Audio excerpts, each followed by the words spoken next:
গত 12 তারিখ নির্বাচনের পরে আদারি সাহেবের একটা বক্তব্য খুব বেশি মনে পড়ে গেল।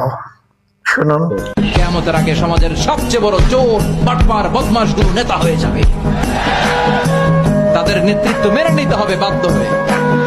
হয় লোকজন তাদেরকে সালাম দিবে, অন্তরে তাদের জন্য কোনো ভালোবাসা খুঁজে পাওয়া যাবে না। প্রতিটা কথা বিশ্বনবী কেমন যেন বাংলাদেশ দেখে দেখে বলছেন। গত 12 তারিখ নির্বাচনের পরে আদারি সাহেবের একটা বক্তব্য খুব বেশি মনে পড়ে গেল। শুনুন। কিয়ামতের আগে সমাজের সবচেয়ে বড় চোর, বাটপার, বদমাশগুলো নেতা হয়ে যাবে। তাদের নেতৃত্ব মেনে নিতে হবে বাধ্য হয়ে। হয় লোকজন তাদেরকে সালাম দিবে, অন্তরে তাদের জন্য কোনো ভালোবাসা খুঁজে পাওয়া যাবে না। প্রতিটা কথা বিশ্বনবী কেমন যেন বাংলাদেশ দেখে দেখে বলছেন।